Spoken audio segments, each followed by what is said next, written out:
The leaf that fell in silence. High atop a serene mountain, where the pines bowed to the rhythm of the wind, lived an old monk named Kōgen. His temple, made of weathered wood and silence, stood surrounded by a forest that each autumn undressed with grace, shedding golden leaves like sighs of the eternal. One morning, a young man named Ren climbed the mountain, restless from a loss that had shattered his soul. "Master," he said, bowing deeply, "my father has died. Everything solid in my life has vanished. I don't know how to go on." Kōgen watched him for a long time, as if letting silence speak in his place. Then, without a word, he invited Ren to walk through the forest. They walked among bare trees, the ground blanketed with fallen leaves. The crunch beneath their feet was soft, almost ritualistic. They stopped beside a maple tree whose branches still held a single leaf, trembling in the breeze. "Look at that leaf," the master finally said. "It has been there all season. It has seen the sun, the rain, the fog. It has danced with the wind. But soon it will fall like all the others." Ren nodded, his eyes filled with tears. "So, nothing lasts?" he asked.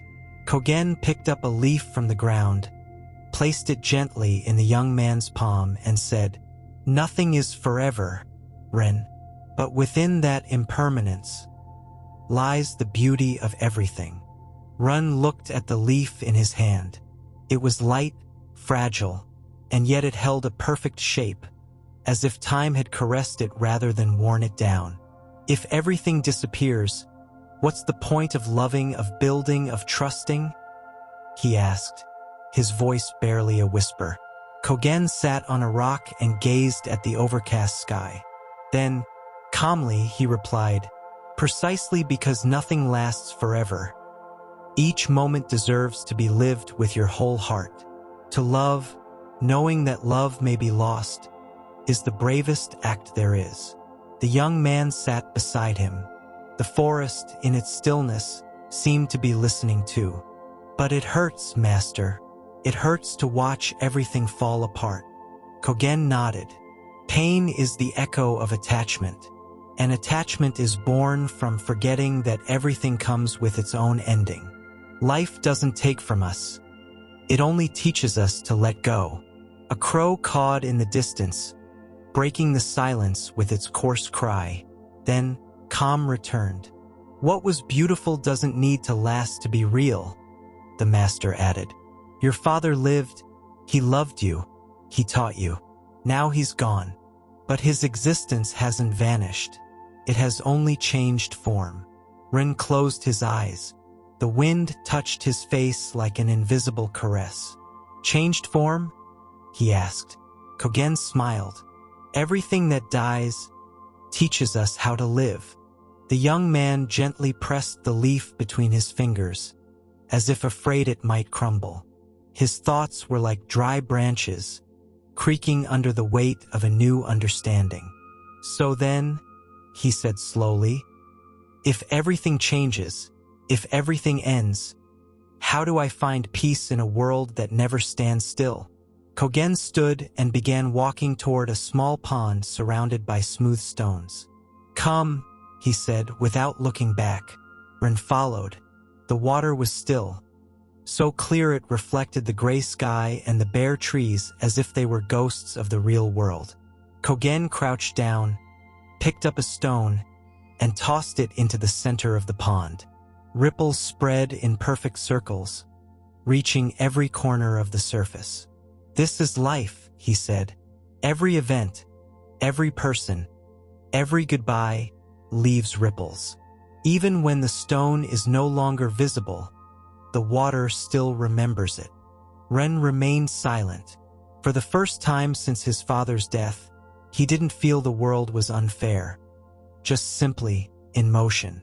"And what happens when those ripples fade?" he asked. The master smiled gently, like someone holding a simple yet profound truth. "The water returns to stillness, and in that stillness is the memory of everything." The wind blew once more, and the last leaf of the maple tree, the one that had held on for days, let go with grace and fell. Ren followed the leaf with his eyes as it slowly drifted down toward the pond. It floated for a few seconds on the surface, then sank gently, without noise, without struggle. "What if I resist letting go, Master?" Ren asked honestly. "What if I don't want to accept that everything changes?" Kōgen looked at him with tenderness, without judgment. "Then you will suffer," he said clearly. "Resisting the natural flow of life is like trying to hold water in open hands. The tighter you squeeze, the more it slips away." The young man lowered his head, feeling a pang in his chest. But it wasn't the same pain as before. It was softer, rounder, like it was beginning to dissolve into understanding. "My father won't come back," he said softly. "But I still feel him here, in this moment." The master nodded. "Because true love needs no form. It lives within you like the echo of a bell that has already stopped ringing. Inaudible, yet real." Ren looked up. The forest remained still, as if it were waiting for his breath. For a moment, he understood that silence was not emptiness, but fullness without words. "And what if everything I have today also disappears tomorrow?" he asked, not with fear, but with curiosity. Kōgen replied, "Then you will have lived, and that is enough. What leaves does not deny what was. It only confirms that it mattered." Ren kept his eyes on the master, trying to absorb every word, every pause, every silent gesture that seemed to hold an entire universe. "Master, how can I remember that truth when pain strikes without warning?" he asked, his voice trembling. Kōgen stood up and walked toward a sturdy tree whose bark bore the scars of many seasons. "Come," he said, gently rubbing one of the scars. "Look at this tree. It's been struck by storms, by fierce winds, and yet it still stands." Ren stepped closer and touched the rough, cold bark. "But it has scars," he said, "signs of what it's been through." "Yes," the master replied, "but those scars are not open wounds. They're marks that tell its story, its resilience. And so it is with us. Pain leaves traces, but it also makes us stronger." The young man took a deep breath, feeling a slow warmth begin to settle in his chest. Nothing lasts forever, and yet, everything leaves a mark.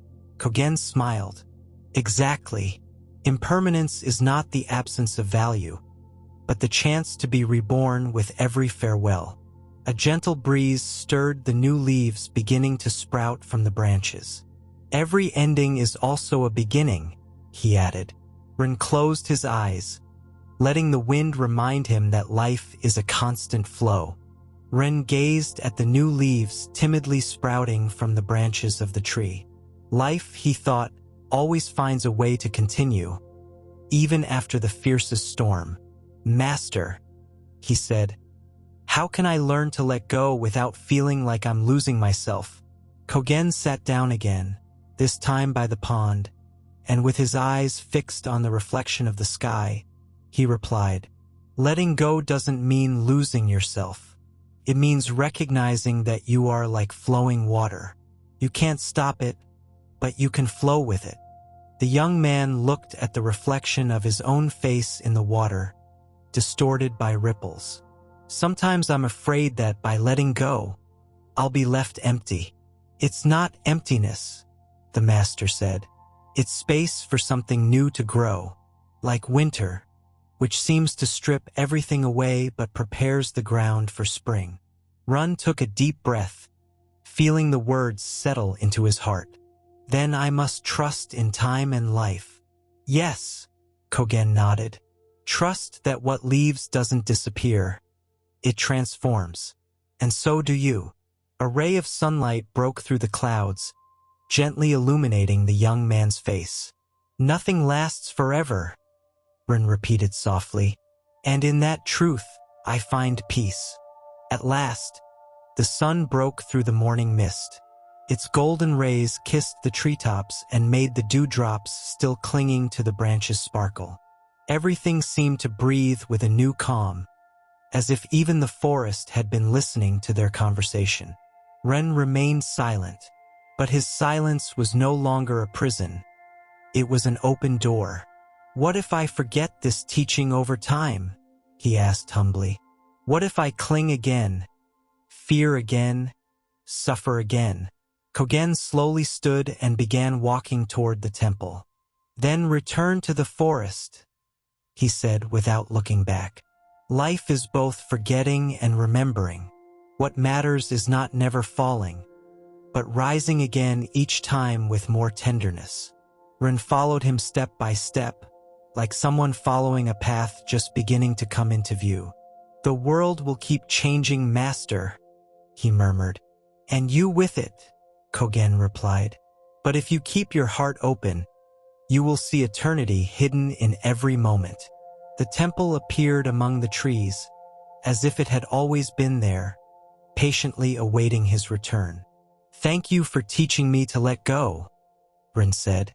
Kōgen stopped and turned with a slight smile, like a breeze barely brushing by. "I have taught you nothing," he said.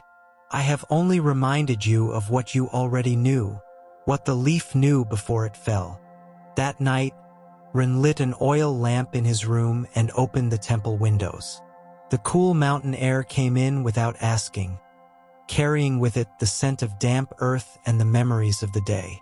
He no longer had questions, nor did he have definite answers, but he had something more valuable. A new stillness, a space in his chest where before there was only weight. He looked at the tea bowl on the table, the steam rising slowly toward the ceiling. Nothing extraordinary, and yet everything was complete. A leaf rested on the windowsill, brought by the night wind. He watched it for a moment before letting it fall to the floor, without picking it up, without attachment. "Nothing is forever," he whispered to himself. "But this moment is everything." And with a smile that came effortlessly, Ren blew out the lamp.